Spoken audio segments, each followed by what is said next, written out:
Good morning, students.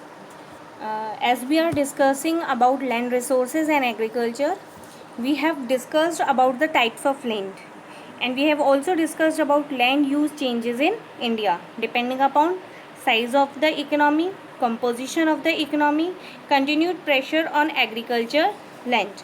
Okay, now we will be discussing about land use changes over years.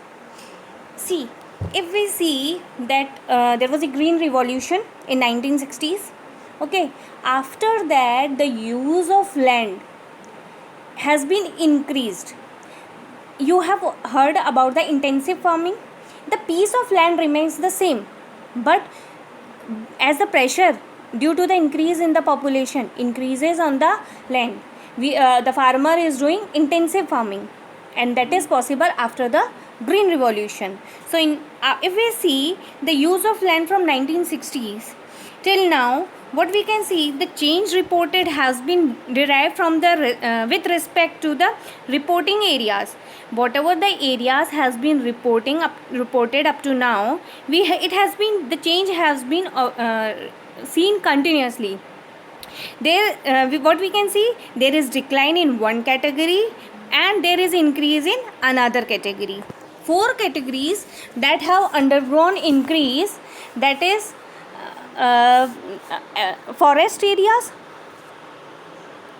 These areas have been increased. Make it clear that I am talking about the first four categories in which the areas has been increased. First is forest, another is non-agriculture use, current fallow, third one, and then net sown area.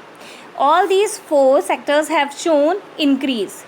Okay, area under non-agriculture use has increased due to changing structure of land, Indian economy. We all are knowing that people depending on the agriculture, the number of people have been declined. Okay, and they have indulged in the other manufacturing and tertiary activities. It is increased at the expense of wasteland and agriculture land. This increase in land, we have used the wasteland also as well as for the agriculture land also. Forest has increased due to an increase in the demarcated area. We have been continuously increasing this area. Okay, whatever the government has decided the area, this area is being increased, because in India also the 33% forests are not there. Okay, trend of current fallow fluctuates. We all are knowing that the fallow lands, it depends upon the quality of the land. So this type of land has completely fluctuation every year. Okay, and it is also depending upon the variability of rainfall and cropping cycle also. If rainfall is there, good rainfall is there, and cropping cycle is there, the fallow land, the year in the fallow lands, it sometimes fluctuates. Increase net sown area is due to the use of cultivable wasteland for agriculture purpose. We all are knowing that agricultural land, at one side it is decreasing, but though other land is being increased, because we are having lot of pressure on that agriculture land.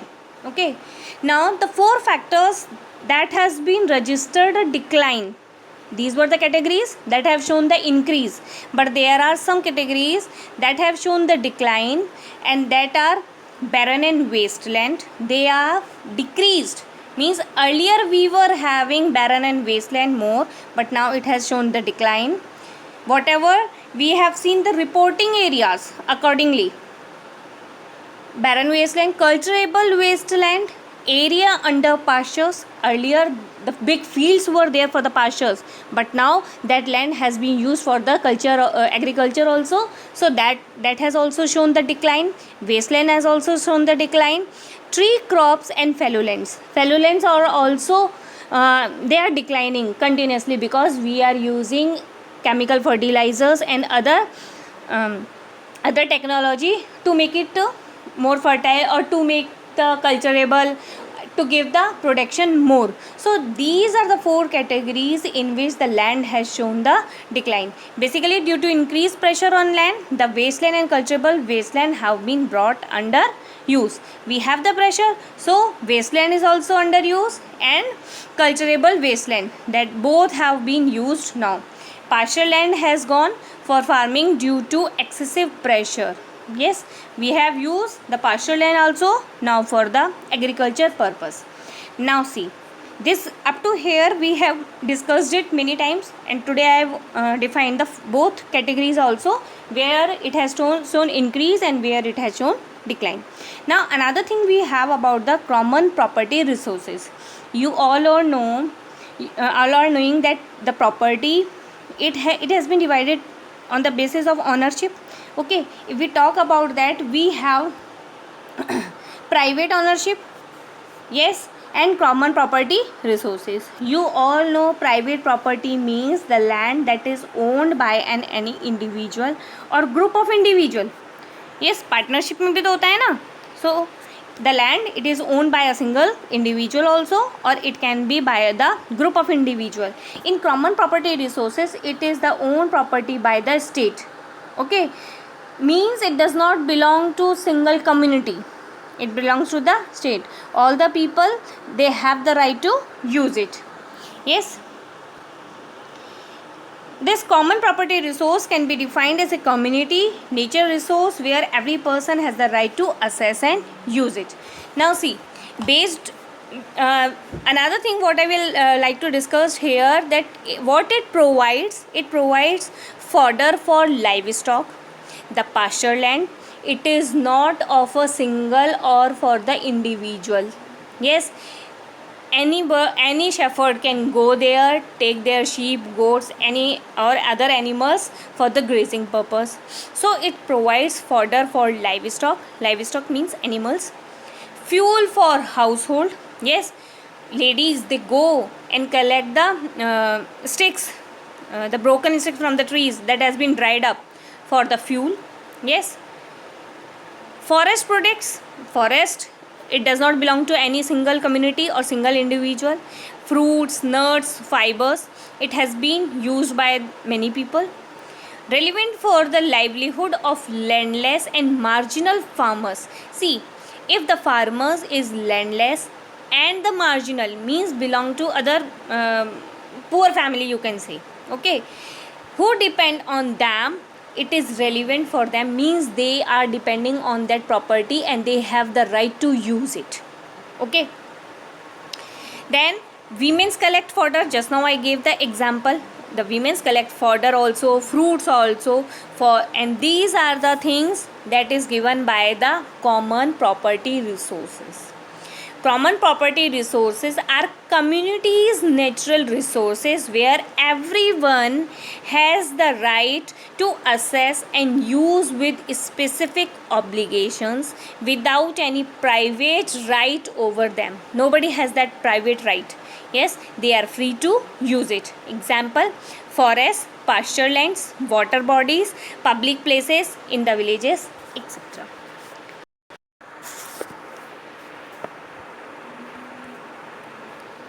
Now another thing that we have, agriculture land use in India. Yes, now land resources, you all know it is very crucial. Yes, for the livelihood, for the people, for the farmers who are totally depending on the agriculture, because it is directly land based activity.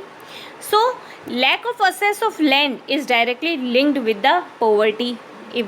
If there is farmer, he is not accessing the land, it means he is facing poverty. Quality of land is directly responsible for agriculture productivity. You all know, if the quality of the soil of the land is good, the production will be more. Otherwise, more money will be spent in making it more fertile.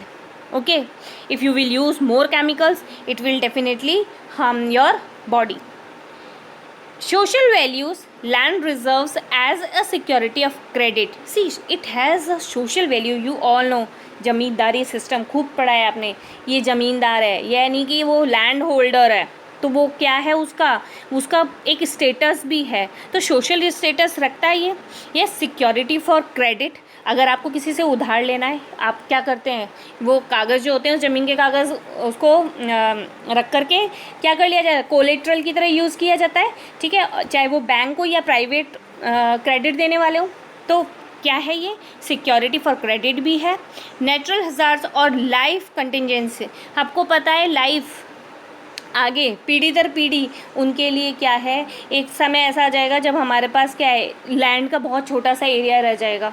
Okay, तो life long ये हमारे लिए एक property का काम करता है and also adds to social status. अभी मैंने बात करी आपसे। Total stock of agriculture land resources is net sown area. अगर मैं एग्रीकल्चर लैंड रिसोर्स की बात करें तो क्या है, नेट सोन एरिया, यानी कि जितने एरिया पे आपने कल्टीवेशन किया है, एंड ऑल फेलो लैंड्स, इसके अंदर क्या इंक्लूड होगा, आपकी फेलो लैंड्स। क्यों, क्योंकि वो किस लिए यूज़ होती है, एग्रीकल्चर के लिए यूज़ होती है। It may be after 1 or 2 years। And culturable waste land, वो लैंड जो कि कल्चरेबल, उसको बनाया जा सकता है, या अभी वो एज ए वेस्ट लैंड है। Clear. Scope for bringing in additional area under cultivation is limited, so there is urgent need to involve and adopt land saving technologies। अब हमारे लिए जो सबसे बड़ा इम्पॉर्टेंट चीज़ ये है, वो हमको ये है कि हमें इस तरह से टेक्नोलॉजीज़ को अप्लाई करना चाहिए, यूज़ करना चाहिए, ताकि हम उस लैंड को क्या बना सकें, मोर एंड मोर कल्चरेबल। ठीक है। So those who raise the yield for any crop per unit area and land, एक यूनिट एरिया उस लैंड का जितना आप प्रोडक्शन करते हो, आपको उस टेक्नोलॉजी के माध्यम से आपको क्या करना है, उसको और ज़्यादा प्रोडक्शन को बढ़ाना है। Those who increase in total output पर unit area of land from all crops grown over one agriculture year by increasing land use intensity। जितनी उसकी इंटेंसिटी है लैंड यूज़ की, उसको क्या कर देना है, उसको बढ़ा देना है। और इसको आप कैलकुलेट कैसे कर सकते हो, क्रॉपिंग इंटेंसिटी कैसे बढ़ेगी इन परसेंटेज अगर आप उसको करते हो, तो GCA gross cropped area upon net sown area into 100। In the next video I will be discussing more about what is gross cropped area and net sown area. Okay.